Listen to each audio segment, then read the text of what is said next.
तो दोस्तों आज का टॉपिक है insulation work on steam pipelines. Steam pipelines में कैसे इंसुलेशन वर्क करते हैं हम आपको इस वीडियो के माध्यम से समझाएंगे। तो चलिए इस वीडियो को स्टार्ट करते हैं।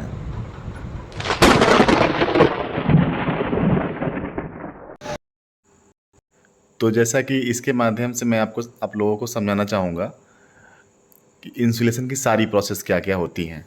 Why insulation is required for steam pipelines, मतलब इंसुलेशन स्टीम लाइंस के लिए क्यों ज़रूरत क्यों पड़ती है। दूसरा है insulation material required for steam pipeline, insulation करने के लिए कौन कौन सी मटेरियल का रिक्वायरमेंट रहता है। इसके अंदर मैं आपको ये भी बताऊंगा how to perform insulation work on steam pipelines, और ये ऑपरेशंस ये प्रोसेस कैसे परफॉर्म करते हैं मैं आपको ये भी बताऊंगा और बीच वीडियो में आपको दिखाऊंगा भी प्रैक्टिकली। तो बस बने रहिए। हाँ, तो पहला क्या था, insulation is required for steam pipelines. Why, तो क्यों रिक्वायर्ड है इंसुलेशन स्टीम पाइपलाइंस के लिए, क्यों रिक्वायर्ड है। तो इसके लिए 3-4 पॉइंट्स हैं जो जो रिक्वायर्ड के लिए ये सब है।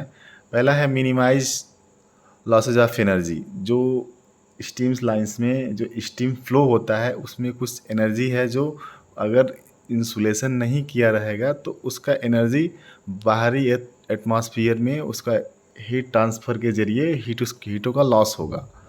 तो वो भी एक है, इसके थ्रू हम हीट लॉस को बचा सकते हैं। दूसरा पॉइंट है मिनिमाइज कंडेंसेशन।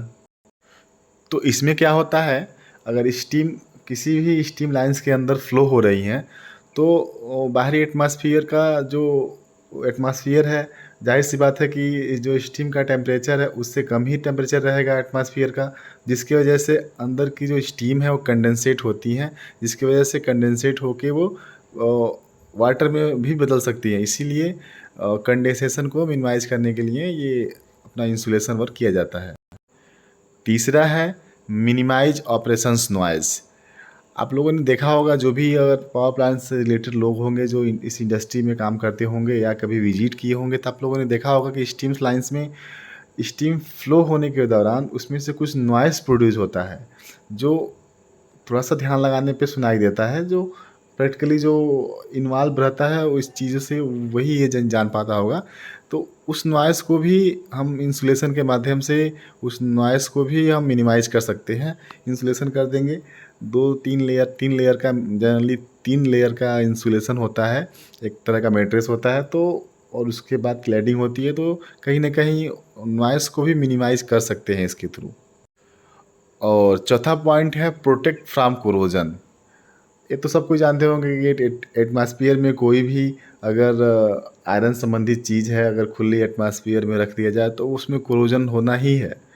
तो उसी को बचाने के लिए एक कहीं ना कहीं ये भी एक फैक्ट है कि कोरोजन ना हो, इसलिए मेनली तो हीट लॉस के लिए ही अपना इंसुलेशन वर्क करते हैं, लेकिन उससे हम कोरोजन को भी बचा सकते हैं। और पांचवा पॉइंट है reduce the risk of injury. जाहिर सी बात है, इसमें अगर किसी भी स्टीम लाइंस में अगर स्टीम फ्लो हो रही है तो उसका टेम्परेचर एटलीस्ट 400 डिग्री टेम्परेचर पे रहेगा, तो जिसके कांटेक्ट में किसी को आने से इंजरी हो सकती है तो उससे भी हम बच सकते हैं। और हमारा एक और पॉइंट था insulation material required for steam pipelines.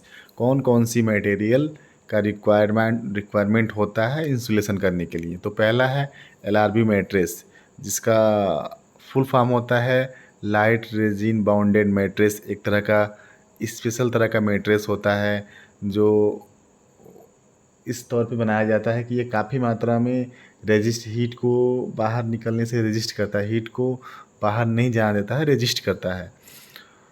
वो करीब 3 या 4 लेयर का ये होता है। किसी भी स्टीम पाइपलाइंस के ऊपर ये 3 या 4 परत, जनरली 3 परत का ही यूज करते हैं। उसके ऊपर क्लैडिंग करते हैं, जैसा कि नीचे आपको दिख रहा होगा एल्युमिनियम सीट क्लैडिंग। ये अपना जो मैट्रेस है वो 3 या 4 राउंड लगाने के वास्ते हम एक क्लैडिंग का काम करते हैं, जो एल्युमिनियम एक तरह का एल्युमिनियम सीट होता है जो उसके ऊपर एक सीटिंग कर दिया जाता है, जो आगे की मैं अभी आपको दिखाने वाला हूँ प्रैक्टिकली। मेरे पास इंडस्ट्री का भी वीडियो है, मैं आपको उसमें दिखाऊंगा कैसे कैसे होता है, सारी ऑपरेशंस आपको मैं प्रैक्टिकली दिखाऊंगा। लास्ट में था how to perform insulation work on steam pipeline, कैसे परफॉर्म। तो जैसा कि मैं आपको बोला था, आप लोगों को बोला था कि मैं आपको प्रैक्टिकली दिखाऊंगा कैसे इंसुलेशन वर्क परफॉर्म किया जाता है, कैसे लगाया जाता है, कैसे क्लैडिंग करते हैं। ये सारी प्रोसेस मैं आपको प्रैक्टिकली दिखा रहा हूँ, जो आप इसका देखिए। जो देखिए यहाँ पे क्या है, स्टीम पाइपलाइंस हैं जो ये मैट्रेस से लिपटी हुई है, जो एक रैक पे रखा हुआ है, और ये वेरियस साइड से एक मूवमेंट ले रही हैं, मतलब अप डाउन है, लूप है आगे में, फिर ड्रेन पॉइंट है। तो सब में ये एक तरह से सब में ये इंसुलेशन का वर्क ऑलमोस्ट हो ही गया है और हो भी रहा है। तो आप लोगों के सामने ये, जैसा कि आप लोग देख पा रहे होंगे, और ये इंसुलेशन मैट्रेस लगाने के बाद से क्लैडिंग का काम जो होता है, एल्युमिनियम सीटिंग का जो होता है, ये कुछ इस तरह से होता है। इस तरह से एल्युमिनियम सीटिंग का काम कराया जाता है। तो बस